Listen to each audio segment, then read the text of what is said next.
देश की आर्थिक राजधानी मुंबई से शेयर बाजार की हर खबर लाइव CNBC आवाज न्यूज सेंटर से। 10 दिनों की तेजी पर शुक्रवार को लगी लगाम। नए हाइज बनाने के बाद फरवरी सीरीज के पहले दिन बाजार में बिकवाली का दबाव और आज शुरुआत करने के लिए दुनिया भर के बाजारों से कमजोर संकेत और FIs की बिकवाली के आंकड़े। ऐसे में क्रेडिट पॉलिसी के ठीक एक दिन पहले आज क्या हो आपकी रणनीति, इस पर होगा हमारा फोकस। नमस्कार, मार्केट काउंटडाउन में आप सबका स्वागत है। मैं हूं अनिल सिंह और मैं हर्षदा सावन। जैसे अनिल ने कहा, पिछला हफ्ता भले ही हाई पर हाई मार्केट बनाता हुआ दिखाई दिया हो, लेकिन फ्राइडे बहुत ही कमजोर था। ब्लैक फ्राइडे आप कह सकते हैं। मार्केट्स के लिए 500 पॉइंट का नुकसान सेंसेक्स पर दिखा और निफ्टी भी आप याद रखें 8800 पर टिकता हुआ दिखाई दिया। तो जहां पर अनुमान लगाया जा रहा था कि 9000 और ऑफकोर्स सेंसेक्स 30,000 की तरफ रुख करेगा, वहां से बाजार ने एक यू टर्न लिया और बिकवाली का दबाव आया। लेकिन खास तौर से कल्प्रिट्स रहे थे बैंकिंग काउंटर्स, क्योंकि यहीं पर हमने देखा था खराब नतीजे, खराब एसेट क्वालिटी की चिंता फिर से भारतीय बाजारों पर हावी पड़ी और ये इंडेक्स टूटा और इसने पूरे बाजार को नीचे की तरफ खींचा। ऑफकोर्स छोटे मझोले काउंटर्स पर भी थोड़ी बहुत मुनाफा वसूली दिखी है, लेकिन बड़ा सवाल अनिल यही है कि क्या हम उस सेल ऑफ से उभरेंगे या फिर कहीं ना कहीं उसकी चिंता अभी भी बनी हुई है। चिंता रहेगी हर्षदा, इसमें कोई डाउट नहीं, क्योंकि जिस तरह से फरवरी की सीरीज की शुरुआत हमने हाईएस्ट ओपन इंटरेस्ट पर की थी, वॉल्यूम के लिहाज से, वैल्यू के लिहाज से, वो साफ तौर पर यह बता रहा है कि ट्रेडर्स ओवर कॉन्फिडेंट हो चुके थे। काफी अच्छी खासी लॉन्ग पोजीशंस वायदा कारोबार में बनी थी और जिस तरह से हर रोज बाजार नए हाइज बना रहे थे, हर रोज आपको ट्रिपल डिजिट गेंस सेंसेक्स पर आते हुए दिख रहे हैं। इतना आसान नहीं है कि खासतौर से आप अहम लेवल्स जो 9000 के थे उसे पार जाकर टिक पाएं और वहां पर हाईएस्ट ओपन इंटरेस्ट भी बना हुआ था। लेकिन शुक्रवार के फॉल में जो सबसे इंपॉर्टेंट बात थी वो ये कि पहली बार लंबे समय के बाद, कम से कम पिछले 3 करेक्शन हमने जो बाजार में देखे हैं, उसमें ये पहला करेक्शन है जो भारतीय बाजारों को अपनी वजह से मिला है, न कि ग्लोबल इवेंट्स की वजह से। अदरवाइज हमेशा हमारा जो करेक्शन होता है वो ग्लोबल इवेंट्स की वजह से ट्रिगर होता हुआ दिखा है। तो पहली बार कहीं न कहीं भारतीय बाजारों में जो एक यूफोरिया FIs की तरफ से बना था, एक लेफ्ट आउट फीलिंग थी कि हम बस मिस कर रहे हैं रेट कट के बाद, और जो एग्रेसिव खरीदारी होती हुई दिखी थी उसमें प्रॉफिट बुकिंग आती हुई दिखी है। कुछ पोजिशंस हल्की हुई हैं, कुछ और हल्की होती हुई दिखेंगी, लेकिन फरवरी की सीरीज उतनी आसान नहीं होगी जितनी आपको जनवरी की दिखी है, क्योंकि जनवरी की सीरीज में आप अच्छे खासे गेंस पर बैठे हैं। बैंक निफ्टी ने जबरदस्त आउट परफॉर्मेंस 13-14% की दी है। लेकिन फरवरी की सीरीज में सबसे पहले आपके लिए कल क्रेडिट पॉलिसी है, उसके बाद 10 तारीख को दिल्ली इलेक्शन के नतीजे आएंगे, वो भी बाजार के लिए सेंटीमेंट के लिहाज से अहम होंगे। और भले ही बजट अगली सीरीज में है, लेकिन इस सीरीज के अंत में बजट पर आपका जो बिल्टअप होता हुआ दिखा और प्री बजट एक्शन जो आते हुए दिखेंगे, उस लिहाज से एक वोलेटाइल सीरीज हो सकती है। नतीजे अब भी आना बाकी है कई कंपनियों के, और जिस तरह के नंबर्स आते हुए दिख रहे हैं वो कहीं न कहीं चिंता की बात दिखा रहे हैं। खासतौर से दिग्गज बैंक्स जिस तरह से खराब नंबर्स दे रहे हैं, तो आसान सीरीज नहीं होगी, वोलेटाइल होगी। लेकिन यह जरूर है कि करेक्शन जो चूंकि पहली बार आपको अपने संकेतों की वजह से मिलता हुआ दिख रहा है, तो फिर फोकस भी यही होना चाहिए कि कब भारतीय बाजारों के लिए अपने संकेत, चाहे वो लिक्विडिटी के लिहाज से हो या फिर आगे RBI की एक्शन के लिहाज से, वही डायरेक्शन तय करेंगे और शायद काफी हद तक आपको इस मामले में क्लैरिटी कल के सेशन के बाद मिले। लेकिन इंटरनेशनल क्यूज जो है वो भी खराब दिख रहे हैं आज, खासतौर से US, और उसका असर आप देखिए बाकी के एशिया पैक और SGX निफ्टी पर भी दिखा है। लेकिन क्या ट्रिगर्स रहे हैं US में सेल ऑफ के? संदीप हमारे साथ है। Sandeep, good morning. Good morning Harshad. Q4 के जो GDP आंकड़े आने वाले थे उस पर बाजारों की खासतौर पर नजर थी।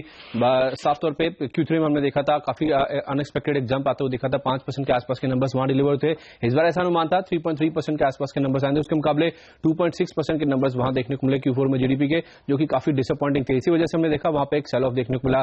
साथ ही साथ शुक्रवार को हमने देखा था रशियन सेंट्रल बैंक की ओर से अनएक्सपेक्टेड जो दरें हैं उनमें कटौती की गई थी, रेपो रेट में 2% की कमी की गई थी, तो वो भी एक पॉइंट है जिसकी वजह से हमने देखा प्रेशर US के मार्केट्स में देखने को मिला। साथ ही साथ ग्रीस की ओर से खराब खबरों का सिलसिला अब भी जारी है। ग्रीस की जो सरकार है उन्होंने साफ तौर पर ऐसा कहा है कि वो यूरोपियन यूनियन और IMF के साथ कोऑपरेट नहीं करेंगे और इनका जो बेल आउट प्रोग्राम है उसके लिए जो एक्सटेंशन है उसकी मांग नहीं करेंगे। इसकी वजह से हमने देखा later half of the trade में जो US मार्केट्स में बिकवाली है वो गहराती नजर आई, जिसकी वजह से डाउ आपको नजर आएगा 250 पॉइंट की कमजोरी लेके बंद हुआ और ओवरऑल 1 से 1.5% के आसपास से कट्स US के मार्केट्स में शुक्रवार को आते हुए दिखे। इसका इंपैक्ट यूरोपियन मार्केट्स में भी देखने को मिला और इन सब खराब खबरों के साथ साथ जो महंगाई के आंकड़े थे उसमें डिफ्लेशन गहराता हुआ नजर आ रहा है। यूरोजोन में -0.2% के मुकाबले -0.6% पर महंगाई के आंकड़े निकल के सामने है। बाजार अनुमान कर रहा था -0.5% के आसपास आएंगे नंबर्स। तो कहीं ना कहीं जो डिफ्लेशन की स्थिति गहरा रही है उसका इंपैक्ट हमने यूरोपियन मार्केट्स में भी देखा, जिसकी वजह से आधे से 1% के आसपास की कमजोरी लेकर यूरोपियन मार्केट्स भी बंद हुए। और आज एशियन मार्केट्स की जो शुरुआत है उसमें हमने देखा था थोड़ा सा रिस्पाइट देखने को मिला था, क्योंकि कच्चे तेल की कीमतें वहां पे शुक्रवार को हमने काफी बड़ा एक बाउंस बैक देखा था। 8% के आसपास की बढ़त नाइमेक्स में देखने को मिली थी।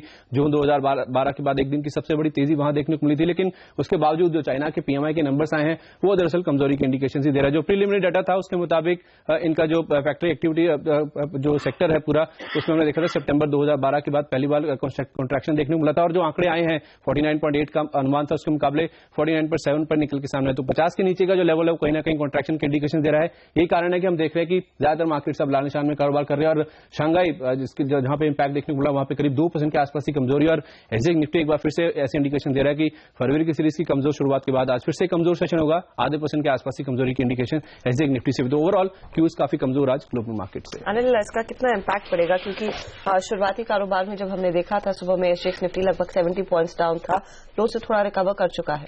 हर्षदा, ग्लोबल मार्केट्स काफी वोलेटाइल होते हुए दिख रहे हैं। काफी सारे ट्रिगर्स हैं जो भारतीय बाजारों को प्रभावित करने वाले हैं। और इस लिहाज से ग्लोबल मार्केट्स के ट्रेंड का अंदाजा लगाना थोड़ा सा मुश्किल काम होता हुआ दिखा है। पिछले 4 सेशन में आप देखिए 3 सेशन अमेरिका में कमजोरी कर रहे हैं। पिछले 4 सेशन से अमेरिकी बाजार लगातार 200 पॉइंट प्लस या माइनस बंद होते हुए दिख रहे हैं। तो इतनी गैप से ओपनिंग होना, उसके बाद 200 पॉइंट ऊपर या नीचे बंद होना कहीं कहीं ग्लोबल वोलेटिलिटी की तरफ संकेत करता हुआ दिख रहा है। दूसरी बात, क्रूड में जो 8-9% की एक दिन में बड़ी उछाल आई है, पिछले 2 हफ्तों से हम क्रूड को भूल चुके थे, हमारी नजर नहीं थी, लेकिन अचानक से ये एक इंपॉर्टेंट कमोडिटी जो फिर से वोलेटाइल होती हुई दिख रही है। तीसरी बात आप देखिए, जहां एक और अमेरिकी बाजारों में जून जुलाई से ब्याज दरें बढ़ने का खतरा है, लेकिन आप वहां के पेपर्स को देखिए, वहां के बॉन्ड यील्ड्स को देखिए, 1.7% पर ऑलमोस्ट लो लेवल की तरफ बढ़ते हुए दिख रहे हैं। तो ये एक ट्रेंड का अंदाजा लगाना बेहद मुश्किल काम है कि जब ब्याज दरें बढ़ने की संभावना हो तो बॉन्ड यील्ड्स कम क्यों होने चाहिए। वैसे बॉन्ड यील्ड्स का कम होना इक्विटी मार्केट्स के लिए बेहतर बात है कि अमेरिकी बाजारों में जहां पर एसेट एलोकेशन काफी फास्ट होता है, काफी जल्दी से वो बदलते हुए दिखते हैं, तो उस लिहाज से बॉन्ड मार्केट से पैसा निकलकर इक्विटी में आना चाहिए। लेकिन मार्केट वैसा ट्रेंड दिखा नहीं रहे, तो काफी हद तक कंफ्यूजन वाला माहौल ग्लोबल मार्केट्स में ग्रोथ को लेकर, ब्याज दरों को लेकर, और साथ ही जिस तरह की चिंताएं यूरोप को लेकर है, चाइना की ग्रोथ को लेकर है। तो मुझे लगता है कि इन सब के बीच में एक संकेत जो ट्रेडर्स को लेकर चलना चाहिए और इन्वेस्टर्स को, और वो ये है कि ग्लोबल मार्केट्स में अब स्मूथ तेजी या मंदी की तरफ का डायरेक्शन नहीं है, वोलेटाइल ट्रेड्स रहेंगे। और उस लिहाज से उन ट्रेडर्स के लिए ज्यादा दिक्कत है जो ओपन पोजीशन अपनी ओवरनाइट रखना चाहते हैं, वहां पर उनको सावधान रहना चाहिए। किसी भी दिन आपको गैप अप या गैप डाउन के लिए हमेशा तैयार रहना चाहिए। तो ग्लोबल मार्केट्स थोड़े वोलेटाइल होते हुए दिख रहे हैं और अब से फिर थोड़ी सी क्रूड पर नजर बनाकर रखना ज्यादा जरूरी होगा। ओके, तो फिर से कच्चा तेल रेडार पर आता हुआ दिखाई देगा, लेकिन ग्लोबल वॉलेटिलिटी ऑफ कोर्स चिंताजनक है। मार्केट काउंटडाउन में हमारे साथ हमारे एक्सपर्ट्स होंगे, उनसे जानेंगे आज आपकी क्या रणनीति होनी चाहिए। टेक्निकल्स के लिए बात करेंगे manishjaiswal.com के मानस जायसवाल से, फंडामेंटल चेक लेंगे mintdirect.com के अविनाश गोरक्षकर से, और डेरिवेटिव स्ट्रैटेजी आज समझाएंगे फॉर्चून इक्विटी ब्रोकर्स के आशीष चतुर्मोदा। इसके अलावा बाजार में आगे की रणनीति लेंगे हम संदीप sabharwal.com के संदीप sabharwal से। इसके अलावा हमारे साथ 2 खास मेहमान होंगे। जीडीपी के बेस ईयर में बदलाव पर बातचीत हम करेंगे केयर रेटिंग्स के चीफ इकोनॉमिस्ट मदन सबनवीस से, और बजट पर क्या है बाजार और इंडस्ट्री की मांगे, ये जानेंगे हम गोदरेज ग्रुप के चेयरमैन अदिक गोदरेज से। लेकिन डेटा पॉइंट्स पर गौर कर लेते हैं, और एफआईआईज की ओर से जो डेटा निकल कर आ रहा है वो अच्छा नहीं है। आपको याद होगा फ्राइडे का सत्र बेहद खराब, और ऐसे में एफआईआईज ने कैश में भारी भरकम करीब 750 करोड़ से ज्यादा की बिकवाली की। साथ ही साथ हमने देखा है डोमेस्टिक इंस्टीट्यूशंस की ओर से इतना बड़ा बिकवाली का आंकड़ा नहीं था, लेकिन अनिल वायदे बाजार में काफी हलचल मची है। बिल्कुल, और हर्षदा जो आंकड़े दिख रहे हैं वो साफ तौर पर एग्रेसिव प्रॉफिट बुकिंग की तरफ इशारा कर रहे हैं। न सिर्फ कल के आंकड़े बल्कि शुक्रवार के आंकड़े, बल्कि लगातार पिछले 3 ट्रेडिंग सेशन से आप देखिए स्टॉक फ्यूचर्स में एफआईआईज ने ऑलरेडी बिकवाली स्टार्ट कर दी थी। और हम शुक्रवार को यही बात कर रहे थे कि जब भी एफआईआईज का एक्शन शुरू होता है वहां पहले शुरू होता है जहां लिक्विडिटी है, और उस लिहाज से स्टॉक फ्यूचर्स उन्होंने जो बेचना शुरू किया, आप देखिए शुक्रवार के सेशन में फिर से 1600 करोड़ के स्टॉक फ्यूचर्स बिके, और अब फाइनली कैश मार्केट में आपको लंबे समय के बाद बिकवाली का आंकड़ा 750 करोड़ का आता हुआ दिखा है। इन दोनों आंकड़ों को मिलाकर देखें तो स्टॉक स्पेसिफिक 2000 करोड़ की बिकवाली सिर्फ शुक्रवार के सेशन में हुई है। ये कहीं न कहीं सावधानी की ओर इशारा कर रही है। हालांकि एक राहत वाला आंकड़ा आप ये कह सकते हैं कि इंडेक्स फ्यूचर्स में बिकवाली नहीं है, 70-80 करोड़ ही सही, लेकिन खरीदारी का आंकड़ा है। लेकिन इसमें काफी हद तक शॉर्ट कवरिंग होती हुई दिखी है और आप देख सकते हैं किस तरह से प्रीमियम 34 पॉइंट से बढ़कर 64 पॉइंट पर निफ्टी फ्यूचर्स की पहुंची है। तो इंडेक्स फ्यूचर्स में कोई फ्रेश खरीदारी वाला मामला नहीं है, सिर्फ ये कि 200-225 पॉइंट जिस तरह से बाजार कमजोर हुआ है अपने ऊपर के लेवल से निफ्टी पर, उसमें थोड़ी बहुत शॉर्ट्स कवर होते हुए दिखे हैं। तो ओवरऑल वायदा कारोबार के आंकड़े चिंता की बात है। कैश मार्केट में भले ही आप ये कहें कि फिलहाल इतनी दिक्कत वाली बात इसलिए नहीं है क्योंकि लगातार 10-12 ट्रेडिंग सेशन से बड़े खरीदारी के आंकड़े देखने के बाद एक बिकवाली का आंकड़ा आना लाजमी है, प्रॉफिट बुकिंग होना स्वाभाविक है 9000 के लेवल के आसपास। लेकिन वायदा कारोबार के आंकड़े साफ तौर पर यह इशारा करें कि लिक्विड स्टॉक्स जहां पर एफआईज की होल्डिंग ज्यादा है और काफी हद तक आप इस बात को नतीजों के साथ कोरिलेट कर सकते हैं। सबसे ज्यादा बिकवाली का दबाव एफआईज की तरफ से उन स्टॉक्स पर पड़ता हुआ दिखा है जहां नतीजे कमजोर आते हुए दिखे और उनमें बैंकिंग स्पेस सबसे आगे है। साथ ही वायदे बाजार में अनिल कंसिडरिंग फरवरी सीरीज की शुरुआत ही हमने इतने सॉफ्ट और नेगेटिव नोट पर की है, आज के लिए फिर और भी दिन चैलेंजिंग रहेगा, इसमें कोई डाउट नहीं। और एक्सपेक्टेड लाइन पर था कि फरवरी सीरीज की शुरुआत इस तरह की कमजोरी के साथ होनी चाहिए। वो ट्रेडर्स जो ये समझकर चल रहे हैं कि हर रोज आपको एक गैप अप ओपनिंग मिलेगी और वो सस्टेन करेगी और पैसा बनाना आसान होगा, वहीं पर बाजार अपने आप को करेक्ट करने की कोशिश करता है। सीरीज के पहले दिन शुक्रवार को जो संकेत है ज्यादातर नेगेटिव साइड में। स्टॉक फ्यूचर्स में आप देखिए 11 करोड़ शेयर पहले दिन जुड़े हैं, ये एक बहुत भारी भरकम एडिशन है। और ये 11 करोड़ शेयर कब जुड़े हैं? जब 1600 करोड़ से ज्यादा की एफआईज की बिकवाली का आंकड़ा है। ये इससे आप एक सिर्फ ये अंदाजा लगाने की कोशिश कीजिए कि स्टॉक में किस तरह की एफआईज ने बड़ी बिकवाली की है और ट्रेडर्स लॉन्ग पोजीशन बनाते हुए दिखे। तो अब भी स्टॉक स्पेसिफिक दिक्कतें इस बाजार में काफी रहने वाली है। बैंक निफ्टी में 1 लाख शेयर जुड़े हैं, बैंक निफ्टी 3.5% नीचे जाकर बंद हुआ है, यहां पर शॉर्ट्स बनते हुए दिखे।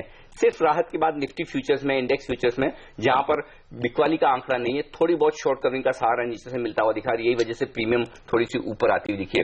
अब जहां तक आगे का सवाल है, कॉल्स में जिस तरह की पोजीशंस बनती हुई दिखाई है, हाईएस्ट ओपन इंटरेस्ट 9000 पर है और शुक्रवार के सेशन में भी वहां पर 18 लाख शेयर नए जुड़ते हुए दिखे हैं। इसका मतलब साफ है कि इस सीरीज में 9000 के पार जाकर टिकने के लिए बाजार को बड़े ट्रिगर की जरूरत होगी। वो ट्रिगर शायद अगर कल आरबीआई गवर्नर रघुराम राजन एक रेट कट के तौर पर फिर से एक सरप्राइज देने की कोशिश करें तो अलग बात है, या फिर ग्लोबल मार्केट्स में एक बड़ा यू टर्न होकर तेजी की संभावना बनती दिखे। अदरवाइज 9000 को पार करना बेहद मुश्किल होगा। वायदा कारोबार के आंकड़ों में सिर्फ एक पॉजिटिव दिख रहा है और पॉजिटिव वो है कि पुट को रेशियो 0.9 पर आया है, थोड़ा सा कम होकर। तो थोड़ी सी पोजीशंस कम होती हुई दिखी है, चाहे वो शॉर्ट साइड पर हो चाहे लॉन्ग साइड पर शुक्रवार के सेशन में। अदरवाइज बाकी आंकड़े साफ तौर पर दबाव की ओर इशारा कर रहे हैं, शॉर्ट पोजीशन बनने की तरफ इशारा कर रहे हैं। आज के लिए अनिल क्या रणनीति फिर, कंसिडरिंग ओपनिंग ट्रेड कुछ कमजोर रहेगा और क्या फिर पूरे दिन आप बिकवाली के मूड में रहे या फिर एक मौका मिलेगा कि कुछ खरीदारी भी हो दोपहर बाद? दोपहर बाद हो सकता है खरीदारी हो हर्षा, उसकी 2 वजह समझता हूं। पहला तो ये कि अगर आपको ग्लोबल मार्केट से थोड़ी सी स्टेबिलिटी लौटती हुई दिखे, डाउ फ्यूचर्स आपको शुक्रवार की तेज गिरावट के बाद थोड़ी रिकवरी के संकेत दें, वो एक संभावना बनती है। और दूसरी, जो भारतीय बाजारों में शायद रिकवरी आए उसके पीछे रीजन अलग होगा और वो रीजन ये हो सकता है कि कल की क्रेडिट पॉलिसी के पहले थोड़ी बिल्टअप होने की कोशिश है कि अगर रेट कट की आपको उम्मीद बने, क्योंकि कल पॉलिसी में होगा क्या, देखिए न्यूट्रल पॉलिसी आना तो लगभग तय है, अगर कुछ आना है सरप्राइज तो वो पॉजिटिव साइड पर ही होना है। तो उस लिहाज से हो सकता है बैंकिंग शेयर आपको सेकंड हाफ में थोड़ा सा परसों की शुक्रवार की 3.5% की गिरावट और फर्ज करें आज 1-1.5% बैंक निफ्टी अगर और गिर जाए तो 4 से 5% की बैंक निफ्टी की गिरावट हो जाए तो फिर बैंक निफ्टी में लोअर लेवल से रिकवरी आने की संभावना बनती है। उसे एक हेल्दी करेक्शन आप मान सकते हैं। 14% की एक अपसाइड आपने जनवरी सीरीज में देखिए, 5% का करेक्शन अगर आपको डेट ट्रेडिंग सेशन में ही मिल जाए तो फिर बैंक निफ्टी लीडरशिप ला सकता है। तो अगर रिकवरी आनी है तो उसके लिए आपको बैंक्स पर नजर रखनी चाहिए। बैंक्स जब भी आपको स्टेबिलिटी या रिकवरी के संकेत दे तो आप ये मानकर चलिए कि बाजार फिर से रिकवर हो सकता है। डाउन साइड रिस्क कितनी है इसका अंदाजा लगाना थोड़ा सा मुश्किल काम है क्योंकि डेटा मुझे सपोर्ट करते हुए नजर नहीं आ रहे। इस वक्त जो दिख रहा है वो ये कि अपसाइड लिमिटेड नजर आ रही है, इन सेंस की 9000 के पार जाना मुश्किल होगा, हालांकि वो लेवल भी यहां से दूर है जहां हम बंद हुए। तो शॉर्ट टर्म ट्रेडर्स के लिए एक लेवल जो ध्यान में रखना चाहिए वो ये होगा 8775 का, जो कि शुक्रवार का लो था। अगर उस लो के नीचे हम खुले माफ कीजिएगा ट्रेड करते हुए दिखें तो फिर एक बार की आप अपना स्टॉप लॉस लगाकर लॉन्ग पोजीशन हल्की कर लें। 8800 के पार निकलकर बाजार अगर आपको टिकते हुए दिखे तो फिर लॉन्ग पोजीशन बनाने की कोशिश करें और वो बेहतर ये होगा कि सेकंड हाफ में करें तो ज्यादा ठीक होगा। साथ ही बैंक निफ्टी पर नजर रखें। तो ओवरऑल फर्स्ट हाफ इसमें कोई डाउट नहीं, आप थोड़ी सी कमजोरी के साथ थोड़ी और लॉन्ग अनवाइंडिंग होते हुए दिखेंगे, थोड़ी और शॉर्ट पोजीशन बनते हुए दिखेंगे और एफआईएस की तरफ से रुझान जो थोड़े से नेगेटिव होते हुए दिखेंगे। अल्टीमेटली कोल इंडिया जैसे बड़े ऑफर फॉर सेल पास हो गए हैं, वो एक अलग बात है, लेकिन जो लिक्विडिटी वहां पर जाती हुई दिख रही है वो बाजार पर अपना दबाव बना रही है, जो आंकड़ों में साफ दिख रहा है। तो अगले कुछ सेशंस लिक्विडिटी के लिहाज से चैलेंजिंग होंगे, न्यूज फ्लो के लिहाज से चैलेंजिंग होंगे, ग्लोबल मार्केट्स के लिहाज से चैलेंजिंग होंगे। तो ऐसे में वोलेटाइल ट्रेडिंग सेशंस के लिए आपको थोड़ा तैयार रहना चाहिए, यानी कि अलर्ट रहे ट्रेड के लिहाज से और स्क्रीन पर आपकी नजरें बने रहे। SGX निफ्टी 47 पॉइंट नीचे इस समय। हम लेंगे एक छोटा सा ब्रेक, लेकिन आपको ये भी बताएंगे कि आपके पसंदीदा और सर्वश्रेष्ठ चैनल CNBC आवाज को मिले हैं सम्मान।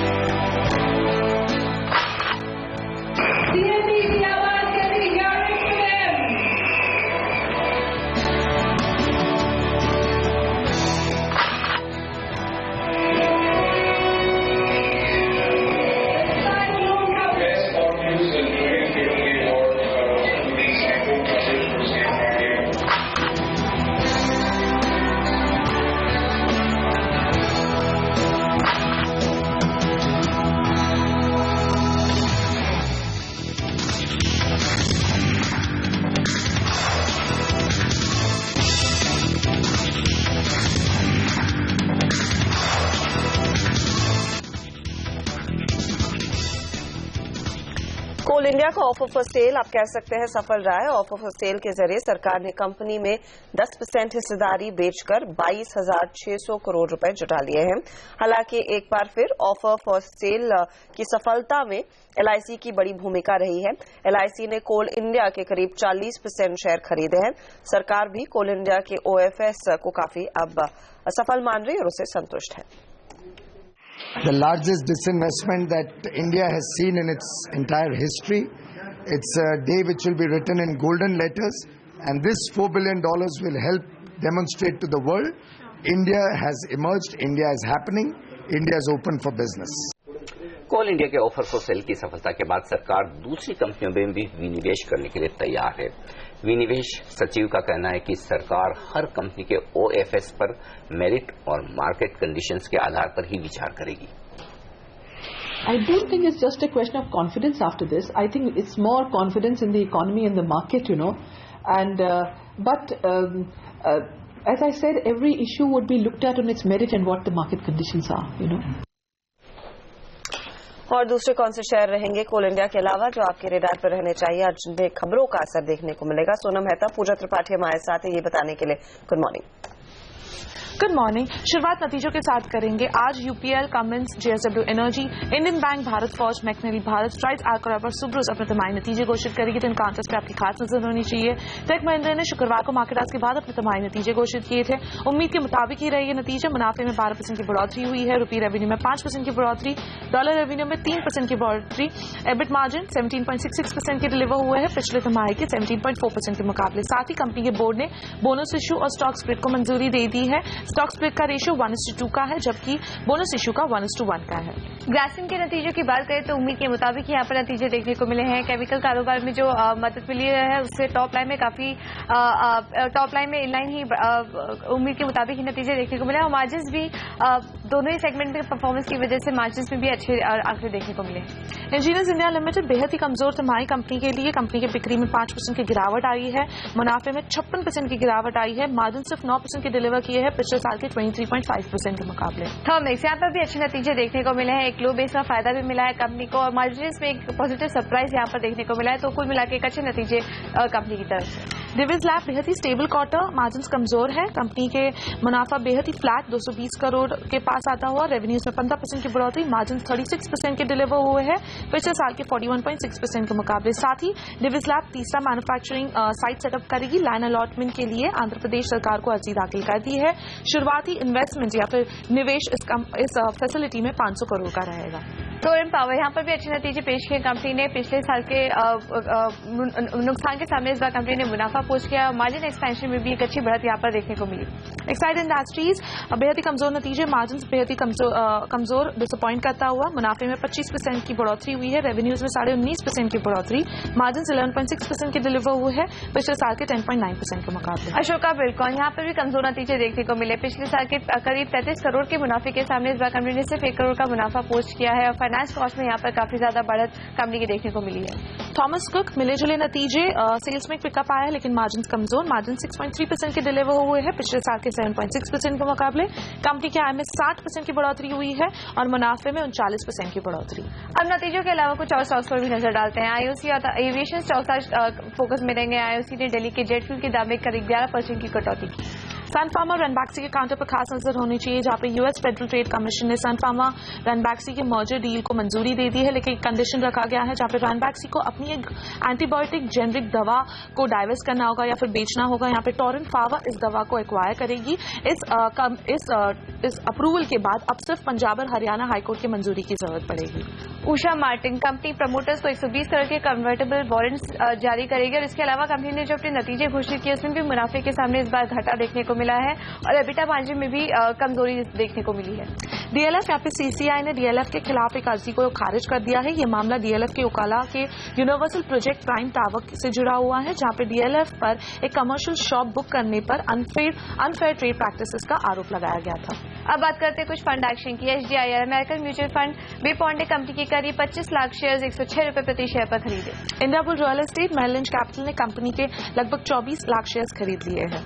ल्यूपिन यहाँ पर अब अपने एक एंटीबायोटिक ड्रग के लिए कंपनी को यूएस एफडीए की मंजूरी मिल गई है। आज सारे ऑटो कंपनीज पर खास नजर रखेगा, जहाँ पे ये कंपनी अपने जनवरी महीने के बिक्री के आंकड़े घोषित करेगी। आयशर मोटर्स ने अपने आंकड़े घोषित कर दिए हैं कमर्शियल व्हीकल की बिक्री के आंकड़े, जहाँ पे डोमेस्टिक कमर्शियल व्हीकल की बिक्री में 25% की बढ़ोतरी हुई है और कुल कमर्शियल व्हीकल्स की बिक्री में भी 25% की बढ़ोतरी हुई है।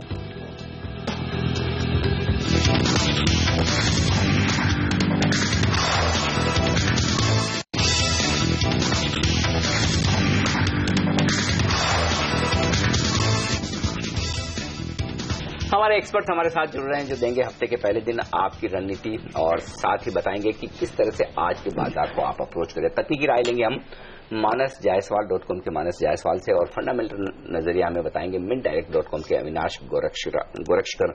आप दोनों का ही स्वागत है सीएनबीसी आवाज पर। एक नया हाई बनाने के बाद मानस, जिस तरह से बाजारों ने एक शार्प करेक्शन दिखाया है शुक्रवार के सेशन में, क्या लेवल्स अब अहम हो गए? कहां पर आपको लगता है कि इंपॉर्टेंट सपोर्ट है निफ्टी पर? और आज फिर से जो 50-60 पॉइंट की गैप डाउन ओपनिंग हम देख रहे हैं एसजीएक्स निफ्टी पर, अगर उस तरह की शुरुआत हो तो क्या ट्रेड होना चाहिए फिर? Good morning Anil ji. देखिए, पहली चीज तो ये कि एक बड़ी रैली के बाद हमने गिरावट देखी थी फ्राइडे सेशन में और वो गिरावट अच्छे वॉल्यूम्स के साथ आई है और अगर आप कैंडलस्टिक चार्ट देखिए तो वहां पर बेयरिश इंगल्फिंग पैटर्न भी दिखता है। बट मैं समझता हूं कि 8800 बहुत स्ट्रांग सपोर्ट है और इस सपोर्ट को क्लोजिंग बेसिस पे देखना एक बेटर आइडिया है। अगर निफ्टी 8800 के नीचे क्लोज होता है तब तो हमें एक प्रॉफिट बुक करके निकलना चाहिए या तो हमें शॉर्ट पोजीशन क्रिएट करनी चाहिए। उससे पहले मैं समझता हूं कि यहाँ पर एक अपॉर्चुनिटी बनती है जहां पर आप लॉन्ग पोजीशन क्रिएट करें और स्टॉप लॉस अपना 8800 के नीचे रखे क्लोजिंग बेसिस पे। एज्यूम करिए अगर आज 30 बेसिस पॉइंट की गैप डाउन ओपनिंग होती है तो मैं समझता हूँ पहले 15 मिनट बहुत इंपॉर्टेंट होंगे। अगर 15 मिनट में निफ्टी 8800 के नीचे ही सस्टेन करता है, उसके नीचे ही ट्रेड करता है, तब तो आप थोड़े कॉशियस रहेंगे। अदरवाइज अगर उस 15 मिनट के अंदर 8800 के ऊपर वापस जंप होने में कामयाब होता है निफ्टी, तो मैं समझता हूँ कि वहां पर एक लॉन्ग पोजीशन जरूर क्रिएट करनी चाहिए।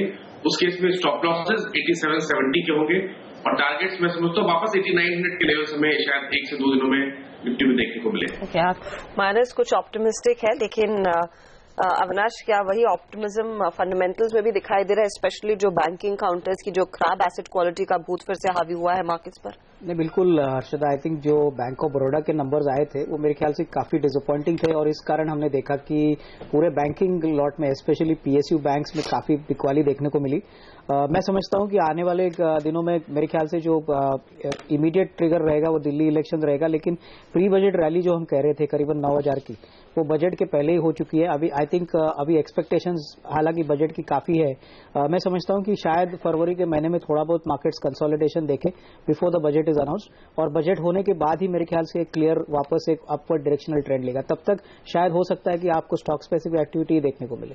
ओके, स्टॉक स्पेसिफिक एक्शन रहेगा बाजार में। एफआईएस के आंकड़े भी साफ तौर पर ये बता रहे हैं कि निफ्टी पर वो या इंडेक्स पर बहुत ज्यादा बेरिश नहीं है, लेकिन स्टॉक्स में जमकर बिकवाली कर रहे हैं, चाहे वो कैश मार्केट के आंकड़े हो या फिर वायदा कारोबार में स्टॉक फ्यूचर्स के 1600 करोड़ के वायदा कारोबार के आंकड़ों को किस तरह से पढ़ें और इस सीरीज की शुरुआत जो हुई है उसे कैसे समझना चाहिए।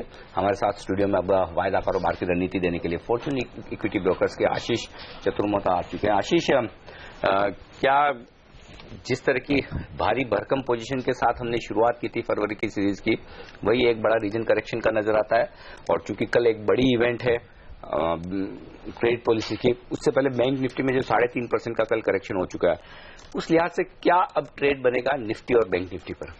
Good morning Anil ji. देखिए अनिल जी, बहुत समय के बाद अगर से बाजार में देखें तो एक करेक्शन की स्थिति बनती नजर आ रही है, क्योंकि हमने देखा कि एक अच्छा खासा शॉर्ट बिल्डअप जो है वो बैंक निफ्टी के अंदर में देखने को मिला, जो कि इस पूरी एंटायर जो रैली में एक स्ट्रांग आउट परफॉर्मर था। वहां पर एक जबरदस्त करेक्शन हमें देखने को मिल रहा है, और खासतौर पर पीएसयू बैंक्स जहां पर एक जबरदस्त बिल्डअप शॉर्ट साइड पे बनते हुए देखने को मिला। साथ ही साथ प्राइवेट सेक्टर बैंक्स में भी आईसीआईसीआई जैसे काउंटर के अंदर में एक अच्छा खासा बिल्डअप जो है वो शॉर्ट साइड पर बना है। निफ्टी के अंदर भी मैं समझता हूँ 8950 के आसपास एक अच्छा खासा रेजिस्टेंस अब बाजार को देखने को मिलेगा, और ओवरऑल जो पोजीशंस है, क्योंकि बाजार में एक जबरदस्त ओपन इंटरेस्ट के साथ ये शुरुआत हुई थी, और जिस तरह की गिरावट देखने को मिली उसको देखते हुए मुझे लगता है अगर से बाजार 8900 के लेवल्स को क्रॉस नहीं करता तो उस सिचुएशन में डेफिनेटली अच्छा खासा लिक्विडेशन यहां से देखने को मिल सकता है। तो हम एक्सपेक्ट कर रहे हैं कि कम से कम 150 से 200 पॉइंट की निफ्टी के अंदर में करेक्शन आने वाले कुछ समय में हमें देखने को मिल सकती है। कुछ और करेक्टिव मूव आता हुआ दिखाई दे सकता है। 150 से 200 पॉइंट की करेक्शन की संभावना वायदे बाजार की पोजीशन से साफ दिखाई दे रही है, लेकिन वो कौन से स्टॉक्स रेडार पर रहेंगे, कहां पर प्रेशर देखने को मिल रहा है, खासतौर से फ्राइडे के सेल ऑफ के बाद कहां पर ज्यादा बिकवाली की पोजीशंस आई हैं, इस सब पर एक चेक लेंगे एफनो बाजार्स में ब्रेक के बाद।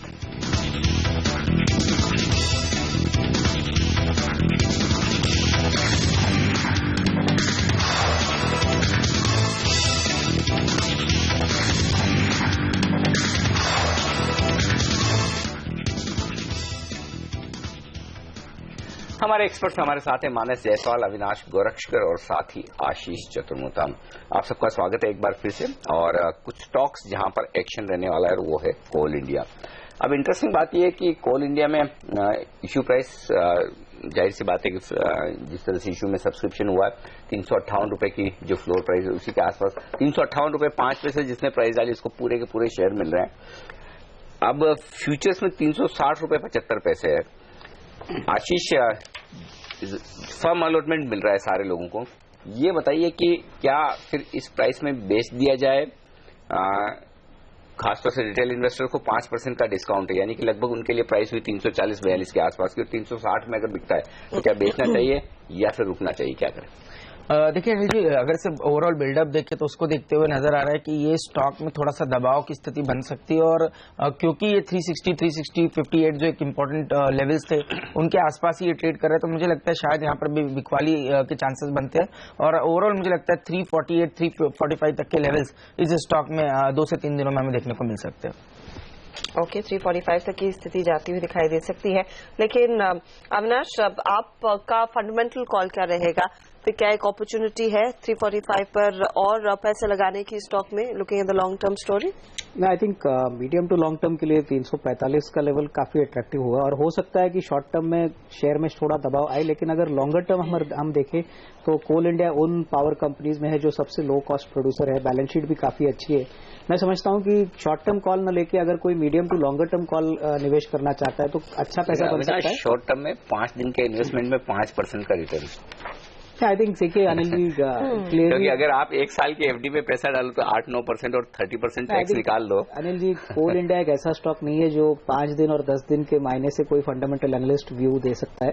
मैं समझता हूं कि मोटा पैसा तभी बनता है जब आप 1.5-2 साल की बात करें, और काफी मोटा पैसा बनता है। हालांकि टेक्निकल वाले भी 5 दिन में 5% देते हैं, लेकिन ये भी मानना पड़ेगा कि लॉन्गर टर्म जो कैपिटल अपसाइड आती है ऐसे शेयरों में वो medium to long term call से आती है। तो in that view I think Coal India definitely उन पीएसयू में से जो अच्छी क्वालिटी रन वाली कंपनी है, इनएफिशिएंसीज है तो आगे इनएफिशिएंसीज को ही रीरेट होकर आगे फायदा हो सकता है। Okay, Coal India of course देखेंगे आज कैसे रिएक्ट करता है उस सपोजिडली सक्सेसफुल ओएफएस के बाद। याद रखिए एलआईसी ने काफी मदद की है, 40% स्टेक एलआईसी ने ही खरीदे हैं या फिर 40% शेयर एलआईसी ने ही खरीदे हैं। एक और काउंटर जिस पर नजरें रहेंगी टेक महिंद्रा।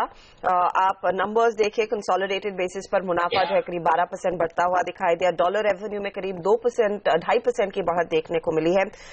मार्जिन्स थोड़े से पॉजिटिव है, हल्की सी इंप्रूवमेंट मार्जिन्स में, लेकिन ये सबड्यूड इंडस्ट्री स्टैंडर्ड के लिहाज से रहेंगे। लेकिन जो बोनस का ऐलान हुआ है मेरे ख्याल में वो एक बम्पर रहेगा, क्योंकि उसकी अपेक्षा नहीं थी। अविनाश, स्टॉक में आज कितना रिएक्शन देखने को मिलेगा?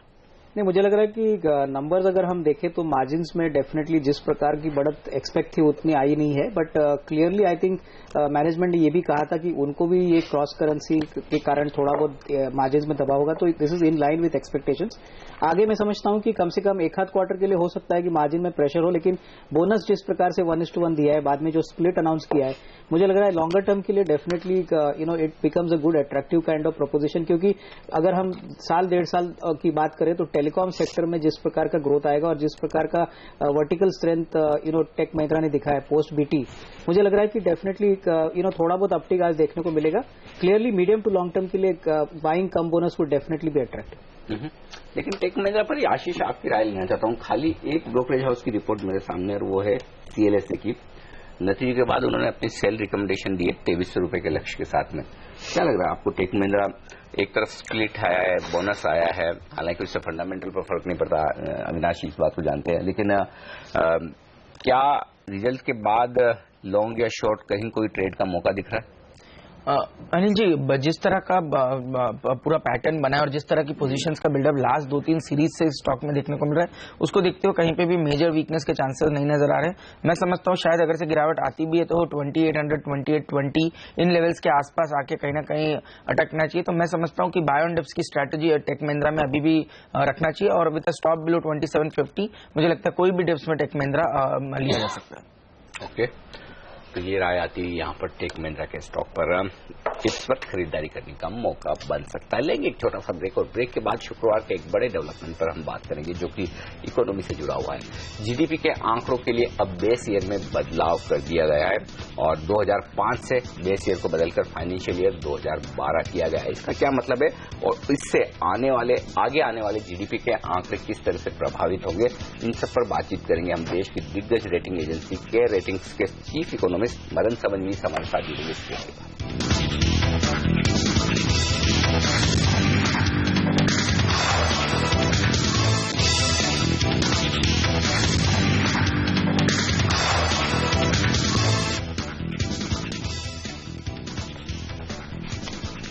देश की इकोनॉमी की हालत उतनी खराब नहीं है जितनी सोची जा रही है। अगर सीएसओ यानी कि सेंट्रल स्टैटिस्टिक्स ऑफिस के जीडीपी की गणना के फॉर्मूला को माना जाए तो FY14 की जीडीपी ग्रोथ 4.7 के बजाय अब करीब 7% है। दरअसल सीएसओ ने जीडीपी कैलकुलेशन को लेकर बड़े बदलाव किए हैं। सीएसओ ने कहा है कि जीडीपी के आकलन के लिए नया बेस ईयर 2011-12 से होगा। नई बेस लाइन के बारे में चीफ स्टैटिस्टिशियन टीसीए अनंत का कहना है कि बेस लाइन में संशोधन हाल के सालों में सबसे बड़ा बदलाव है। In addition, the base revision exercise also revisits the methodology by which things are combined, calculated, as also the methodology by which figures in years subsequent to the base are derived. Those methodologies are also reviewed and updated based on the most appropriate current data available. As you will see in this presentation, this is one of the largest exercises of revision of national accounts which has been done in recent times. And we will explain why this amounts to a much more substantial improvement in national accounts than has been done in the previous base revisions of 2004-05 and 99-2000. Base year में बदलाव पर economist का क्या नजरिया है और ये बदलाव क्यों हुआ है, इसके क्या मायने हैं, क्या असर पड़ेगा, इन सब पर बातचीत करते हैं। हमारे साथ केयर रेटिंग्स के चीफ इकोनॉमिस्ट मदन सबनवी साहब कार्यक्रम में शामिल हो रहे हैं। मदन जी, स्वागत है आपका सीएनबीसी आवाज पर। पहला सवाल तो यही लेना चाहता हूं कि जरूरत क्या थी इस बदलाव की? हम देखते हैं कि जैसे ही एवरी 5 इयर्स जो इकोनॉमी का कॉम्पोजिशन है उसमें चेंजेस होता रहता है. So there are always changes in terms of certain goods which are important, which are not there in the calculation, और कोई goods redundant हो जाते हैं जिसको निकालना चाहिए. So that is the reason globally भी हम देखते हैं कि periodically there is always a change which is done in terms of choosing the base year. अभी उन्होंने base year का 11-12 का choose किया है and it appears that they are going to index your WPI, CPI, IIP and GDP एक ही base year होगा सबके लिए. पहले तो CPI had a base year of 2010, others for 2004-5. अभी तो ग्लोबल स्टैंडर्ड पे all indicators will have the same base year. वही तो मेन कारण था. और दूसरी बात यह है कि जो ग्लोबली जब भी लोग जीडीपी के बारे में बात करते हैं they take it at market prices और फैक्टर कॉस्ट में वो खाली ये डिफरेंस है कि नेट इनडायरेक्ट टैक्सेस जो है जो टैक्सेस लागू करते हैं एडजस्टेड फॉर सब्सिडीज वो ये पर्टिकुलर एलिमेंट हम कंसिडर नहीं करते थे पहले. ग्लोबली IMF वर्ल्ड बैंक का जब भी जो भी डेटा आता है किसी भी कंट्री पे they keep looking at GDP at market prices. So I think these were the two main reasons as to why we have changed it to 2011-12 as the base year and also reckoning it at market prices. Madan, लेकिन the beauty of this change in base year is कि जो economy की रफ्तार है उसमें एक V shape recovery दिखाई दे रही, जहां पर पहले हमारा अंदाजा था FY13 में ग्रोथ रेट रहेगी 5% की, वो अब 7% के करीब दिख रही है. तो मैं आपसे यही समझना चाहूंगी कि इन नंबर्स को क्या उतने ही ऑप्टिमिस्टिकली वाकई में देखना चाहिए या फिर सिर्फ it's the magic of just changing the base year? नहीं, I don't think it's magic effect, क्योंकि यहाँ पे जो मॉस्पी ने बोला है कि द अमाउंट ऑफ कवरेज जो इंडस्ट्री से आया है that has been substantially larger. जो पहले एक्सक्लूड करते थे अभी इंक्लूड किए हैं. लेकिन ये अभी भी थोड़ा सा पजलिंग है क्योंकि अगर हम करंट प्राइसेस पे देखेंगे overall size of the economy appears to be almost the same at around 113 lakh crore. लेकिन जब आप ये कांस्टेंट टर्म्स पे अगर जब हम देखते हैं we are seeing that there has been a huge increase from 5% to 7%. वो वैसे तो जब भी हम देखते हैं कि बेस ईयर चेंज होता है इतना चेंज कभी नहीं हुआ है. नॉर्मली यू मूव फ्रॉम से 5% टू 5.3, 5.4. अगर यहाँ पे भी हम देखेंगे कि फिस्कल 12-13 में जो इंक्रीज हुआ है दैट्स बीन मोर और लेस रीजनेबल. लेकिन ये 13-14 में जो हम देख रहे हैं इट्स बीन सब्सटैंशियल. और अगर कॉम्पोजिशन भी हम देखेंगे in terms of gross value added, industry, mining, manufacturing और mining, these were two segments where we always felt that there was negative growth. अभी हम देख रहे हैं कि in spite of all the policy paralysis जो हम एक साल पहले बोल रहे थे, manufacturing actually has done very well, mining भी पॉजिटिव ग्रोथ हुआ है. So therefore I think there are some numbers which is quite difficult to reconcile right now. तो अब अल्टीमेटली क्या ये समझना ठीक है कि आगे चलते हुए जो कुछ भी जीडीपी का आंकड़ा हम देखेंगे वो हायर ग्राउंड पर होगा, उस लिहाज से इकोनॉमी की डिस्काउंटिंग उस हायर नंबर्स पे होनी चाहिए, और अब आंकड़े ग्लोबल दूसरी जो इकोनॉमी है उसके मुकाबले में भारतीय इकोनॉमी के ज्यादा बेहतर नजर आएंगे? क्या एफआईज के बाहर के जो निवेशक है उनका नजरिया इन आंकड़ों के दम पर कुछ बदलेगा या कोई फर्क नहीं पड़ने वाला? तो डेफिनेटली जो इंप्रेशन होगा फॉर एफआईएस इन्वेस्टर्स चेंज हुआ होगा. बट यहाँ पे हम यही नहीं बता सकते कि इन 14-15 अगर नंबर अच्छे होंगे या 7% से कम होगा. लेकिन प्राइमा फेसी ऐसा लगता है कि क्योंकि सब इंडिकेटर्स अगर हम देखेंगे against last year they seems to be an improvement सब सेक्टर्स में. If that is the case जो भी मार्जिनल इम्प्रूवमेंट होगा we should be getting a growth rate of more than 7%. शुक्रिया मदन उस जानकारी के लिए. तो यहाँ पर ऑप्टिमिज्म डेफिनेटली इकोनॉमी को लेकर बनता हुआ दिखाई दे रहा है, खासतौर से उस बेस ईयर के चेंज के बाद. जैसे मदन ने खुद कहा कि 7% से ज्यादा की ग्रोथ हम देखेंगे आते हुए. देखना होगा कि वाकई में जो अंतर्राष्ट्रीय जानकार है, अंतर्राष्ट्रीय ब्रोकरेज हाउसेज है, वो कितने ऑप्टिमिस्टिकली देख रहे हैं इस बेस ईयर चेंज को और उनकी ओर से क्या प्रोजेक्शंस आते हैं भारतीय इकोनॉमी के लिए. फिलहाल एसजीएक्स निफ्टी फिर से नरमी की ओर रुख करता हुआ 40 अंकों की गिरावट लास्ट टाइम हमने देखी थी, अब फिलहाल 52 अंक नीचे है. एशियन मार्केट में स्थिति आज नरम बनी हुई है. यूएस में भी सेल ऑफ था. क्या रणनीति आपकी होनी चाहिए? कुछ स्टॉक्स पर हमारी बात होगी ब्रेक के बाद.